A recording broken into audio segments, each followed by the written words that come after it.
Good morning students. तो आप लोग सभी कैसे हैं? मैं आशा करता हूं कि आप लोग सभी बढ़िया से होंगे और अपने बोर्ड एग्जाम की अच्छे से प्रिपरेशन कर रहे होंगे।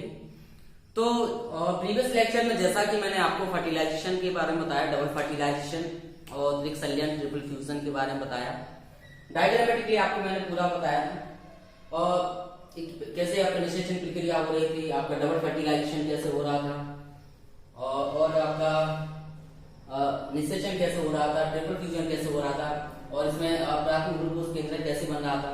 तो एक पूरी घटना को हमने डायग्रामेटिकली हमने इसको पूरा समझा। डायग्रामेटिकली थोड़ा आसान होता समझने में कि किस तरह से हो रहा है, कौन सी प्रक्रिया कहाँ हो रही, प्रथम नर युग्मक किससे फ्यूज कर रहा है और आपका सेकेंडरी जो मेल गैमीट है, जो द्वितीय नर युग्मक है, आपका दूसरा नर युग्मक है वो किससे फ्यूज कर रहा है। तो ये पूरी प्रक्रिया मैंने आपको डायग्रामेटिकली बताई थी बढ़िया से। आई होप कि आपको समझ में आया होगा। तो नेक्स्ट हम इसको सिस्टमेटिकली इसको हम डेफिनेशन को, सभी डेफिनेशन, निषेचन की डेफिनेशन और आपके द्विनिषेचन की डेफिनेशन को हम सिस्टमेटिकली आपको यहाँ बोर्ड पे लिख के बताते हैं।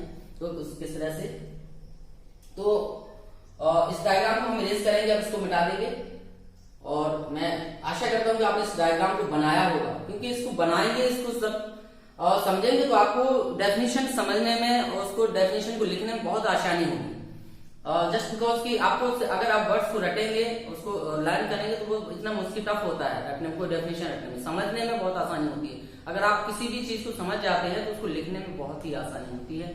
तो डायग्राम को आप बढ़िया से बनाइए अपनी कॉपी पर, नोट्स पे, जिससे कि आपको डेफिनेशन को समझने में बहुत आसानी होगी, बहुत इजीली आप उसको डिफाइन कर सकेंगे किसी भी चीज को। तो मैं आपको सिस्टमेटिकली डेफिनेशन दोनों की लिखता हूं।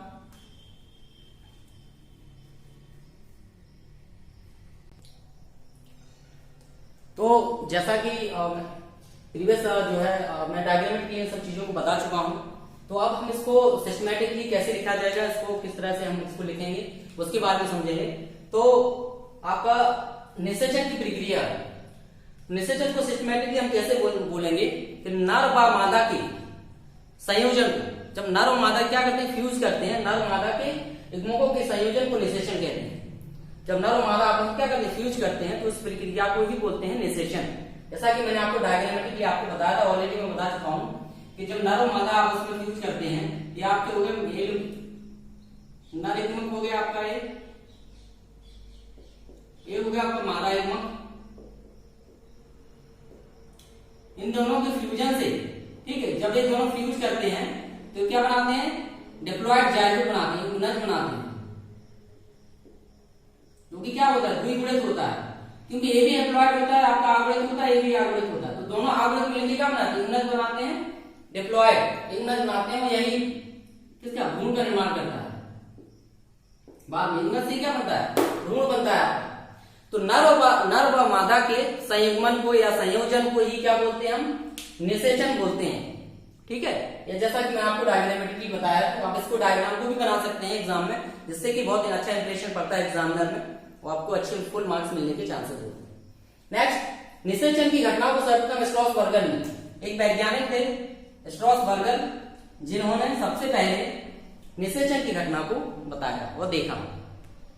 ठीक है, तो ये होगा निषेचन के बारे में सिस्टमैटिकली हमारी डेफिनेशन होगी कि नर व मादा युग्मकों के संयोजन को निषेचन कहते हैं। ठीक है, सेकंड वन है आपका द्विनिषेचन, डबल फर्टिलाइजेशन की बात आती है, तो इसकी खोज H.G. नवास्यन ने की, एक वैज्ञानिक थे S.G. नवास्यन ने की थी सर्वप्रथम। फिटिलेरिया तथा लिलियम के पादपों में यह घटना उन्होंने देखी सबसे पहले। फिटिलेरिया और लिलियम के पादपों में सबसे पहले S.G. नवास्यन ने 1898 में डबल फर्टिलाइजेशन के द्वारा निषेचन या द्विनिषेचन की घटना को देखा और इसको बताया। आवृत्ति बीजीय पौधों में एक बहुत ही मुख्य घटना होती है, एक इसकी प्रमुख घटना है आवृत्ति बीजीय पौधों में, जो आपके एंजियोस्पर्मिक प्लांट्स होते हैं, हायर प्लांट्स होते हैं, उनमें एक विशेष घटना है। इसमें आपको जैसा कि मैंने बताया कि इसमें एक जो आफ्टर पॉलिनेशन के बाद जब पॉलिनेशन हो जाता है, तो जो आपकी जनन केंद्रक से दो नर युग्मक बनते हैं, दोनों नर युग्मक पराग नलिका से आके बीजाणु प्रवेश कर जाते हैं। तो एक जो नारीगमक होता है, पहला नारीगमक होता है अंड कोशिका से फ्यूजन करता है, ठीक है, फ्यूज करके बनाता है जो है आपका इग्नज बनाता है। क्या बनाता है? इग्नज, यानी कि जाइगोट बनाता है। जाइगोट क्या होता है? वो दोनों जो नारीगमक होता है वो भी आगुड़ित होता है, अंड कोशिका भी आगुड़ित होती है, दोनों मिलकर आपस में द्विगुणित इग्नज का निर्माण करते हैं। इस प्रोसेस को बोलते हैं सिंगैमी बोलते हैं, ठीक है, या उसको बोलते हैं इग्मक संलयन। दो इग्मकों का संलयन को बोलते हैं इग्मक संलयन, ठीक, ये होगा इग्मक संलयन। और जो दूसरा नारीगमक होता है, दूसरा नारीगमक जाके किससे फ्यूजन करता है? जो द्वितीय केंद्रक होता है या ध्रुवीय केंद्रक होता है वो डिप्लॉयड होता है, ठीक है, वो डिप्लॉयड होता है। तो डिप्लॉयड वो एक आगुणित हैप्लॉयड युग्मक मिलके, नारीगमक मिलके आपस में ट्रिप्लॉयड यानी कि प्राथमिक भ्रूणकोश का निर्माण करते हैं, ठीक है। तो इसमें एक नारीगमक, जैसा कि मैंने आपको डायग्रामेटिकली बताया था पूरा बढ़िया से, जैसा कि आपने देखा ही था, मैं आपको फिर से समझा दे रहा हूं। होता क्या है इसमें कि आपने देखा था एक डायग्राम में इस तरह से, ठीक है, ये आपकी अंड कोशिका की प्रतिमुखी कोशिका है आपकी। यहां पे जो है द्वितीय केंद्रक था, तो ये जो नारीगमक था जो आपका जन्म केंद्रक से जो फ्यूजन करके जन्म केंद्रक में फ्यूजन करके दो नारीगमक बनाया, आपके दो नारीगमक बनाते हैं। तो ये जो पहला वाला नारीगमक है, ये नारीगमक है, ये दूसरा वाला नारीगमक है। ये वाला नारीगमक जो है इससे फ्यूज करता है आपका सिर्फ किसी अन्य कोशिका से, एक सेल से, अन्य कोशिका। ये भी हैप्लॉयड होती है और ये भी हैप्लॉयड होती है। ये दोनों मिलके जो है डिप्लॉयड जाइगोट का निर्माण करते हैं, यानी कि एक मुनाजी का निर्माण करते हैं।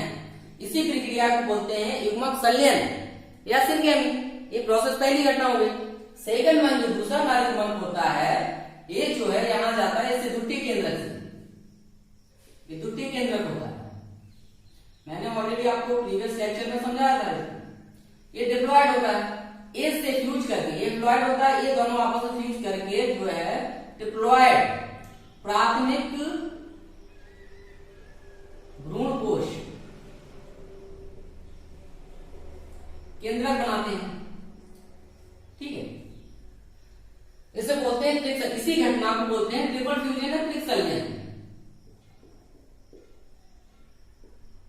अगर एग्जाम में आता है कि ट्रिपल फ्यूजन क्या है, तो उसमें क्या होता है कि एक नारीगमक एप्लॉयड आगुणित नारीगमक द्वितीय केंद्रक से फ्यूज करके ट्रिपल क्या बनाता है? प्राथमिक भ्रूणकोश बनाता है, त्रिगुणित प्राथमिक भ्रूणकोश बनाता है, ठीक है। तो ये जो है ट्रिपल फ्यूजन कहलाता है। अब ये घटना क्या हो रही? दो बार हो रही है। निषेचन की घटना क्या हो? दो बार फ्यूजन हो रहा है। यहाँ एक फ्यूजन यहाँ होगा, एक फ्यूजन यहाँ होगा। इन दोनों को ही मिला के बोलते हैं, दोनों को बोलते हैं डबल फर्टिलाइजेशन। इसे बोलते हैं दोनों को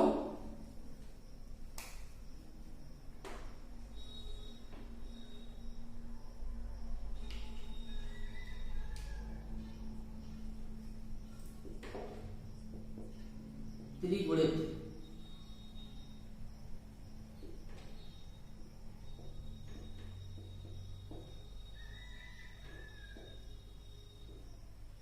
ठीक है, आपको समझ में आ जाएगा। तो ये दो निषेचन की घटना जो है दो बार हो रही है। फ्यूजन कितनी बार हो रहा है? दो बार हो रहा है आपका। फ्यूजन टू टाइम्स हो रहा है, तो इसे बोलते हैं दोनों को, इसे बोलते हैं डबल फर्टिलाइजेशन, यानी कि द्विनिषेचन या दोहरा निषेचन, ठीक है। तो सिस्टेमेटिक इसको हम कैसे पढ़ते हैं? इसमें एक नारीगमक अंड कोशिका से संलयन करके द्विगुणित इग्नज बनाता है, इसे युग्मक संलयन कहते हैं। तथा दूसरा नारीगमक द्विगुणित द्वितीय केंद्रक या दो आगुणित ध्रुवीय केंद्रकों से मिलकर त्रिगुणित भ्रूणकोश केंद्रक बना लेता है। इस क्रिया को त्रिक संलयन या त्रिसमीकरण कहते हैं। आवृत्तिबीजी पादपों में संयुग्मन और त्रिक संलयन को एक साथ मिलाकर, यानी कि संयुग्मन और त्रिक संलयन को एक साथ मिलाकर बोला जाता है डबल फर्टिलाइजेशन या दोहरा निषेचन, ठीक है। और अब मैंने बताया क्लास में इग्नज की बात। इग्नज होता है किसमें बनाया जाता है? आपका भ्रूण बनाता है। तो इग्नज से किसका निर्माण होता है? भ्रूण का। तो रटने की आवश्यकता नहीं, आप आराम से इसको समझ सकते हैं। तो इग्नज यानी कि जाइगोट के बाद, इग्नज के बाद आपको बनता है भ्रूण, और प्राथमिक भ्रूणकोश जो केंद्रक होता है वो बनाता है भ्रूणकोश का निर्माण करता है, ठीक है। और बाद में जो भ्रूणकोश होता है, जो इससे क्या बनता है? भ्रूणकोश का निर्माण हो जाता है, इससे होता है भ्रूणकोश का निर्माण आता भ्रूणपोष जो क्या करता है, इसको न्यूट्रिशन के लिए और इसको जो जब डेवलपमेंट करता है भ्रूण, तो इसके लिए भ्रूणपोष क्या करता है, इसको न्यूट्रिशन प्रोवाइड कराता है। ठीक है, जब इसका डेवलपमेंट होता है तो इस प्रकार से आपकी निषेचन और डबल फर्टिलाइजेशन की प्रक्रिया होगी। ठीक है, और बाद में फर्टिलाइजेशन, डबल फर्टिलाइजेशन के बाद प्रतिमुखी कोशिकाएं, सहायक कोशिकाएं क्या हो जाती है, नष्ट हो जाती है। ये दोनों क्या हो जाती है, नष्ट। प्रतिमुखी कोशिकाएं आपकी ये वाली कोशिका और ये जो सहायक कोशिकाएं होती है कोशिका की बगल वाली, वो आप क्या हो जाती है, नष्ट हो जाती है, डिस्ट्रॉय हो जाती है। ठीक है, नेक्स्ट अब इसका पढ़ेंगे आप डबल फर्टिलाइजेशन का महत्व।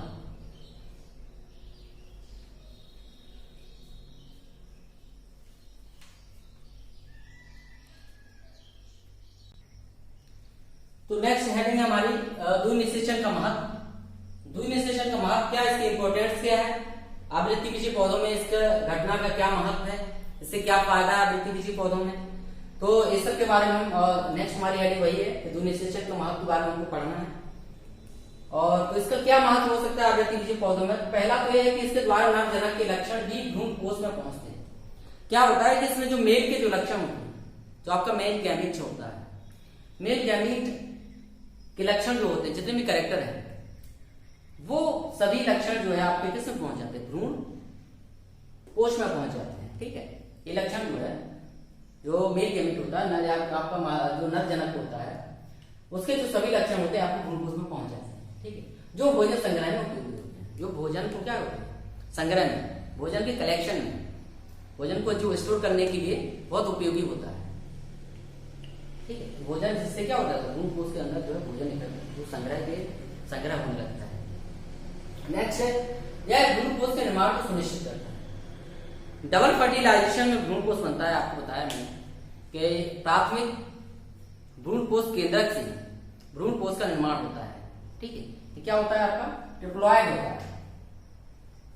क्या होता है इसमें, ट्रिप्लॉइड क्या होता है, ये ट्रिपल फ्यूजन की प्रक्रिया होती है, उसमें प्राथमिक भ्रूणपोष केंद्रक बनता है, जो कि क्या होता है, ट्रिपल होता है, ट्रिप्लॉइड होता है, त्रिगुणित होता है। उससे भ्रूणपोष बाद में क्या बन जाता है, आपका भ्रूणपोष बनता है।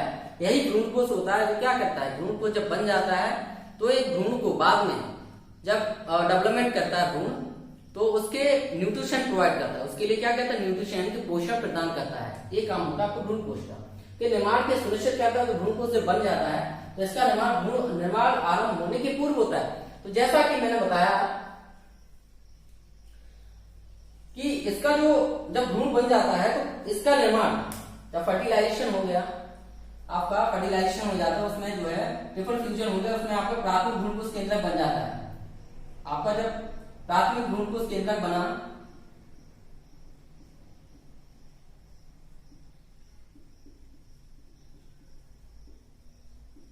ये ट्रिप्लॉइड होता है, यही जो है भ्रूणपोष का निर्माण करता है।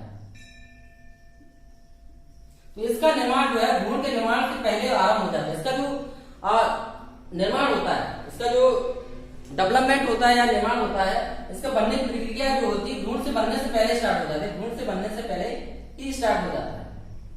ठीक है, तो ये जो है इस डबल फर्टिलाइजेशन की प्रक्रिया के दौरान ही भ्रूणपोष का निर्माण संभव होता है। भ्रूणपोष अगर डबल फर्टिलाइजेशन नहीं होगा तो भ्रूणपोष का निर्माण नहीं होगा। यानी कि निश्चित करता है, डबल फर्टिलाइजेशन निश्चित करता है कि भ्रूणपोष बनेगा ही, 1000% ये सुनिश्चित करता है कि भ्रूणपोष का निर्माण होगा अगर डबल फर्टिलाइजेशन होगा। ठीक है, निषेचन का ये महत्व हो गया। थर्ड वन इसका महत्व है, इंपोर्टेंस है, कायिक निषेचन या त्रिक संयोजन भ्रूणपोष की वृद्धि और निर्माण के लिए उद्दीपन पैदा करता है।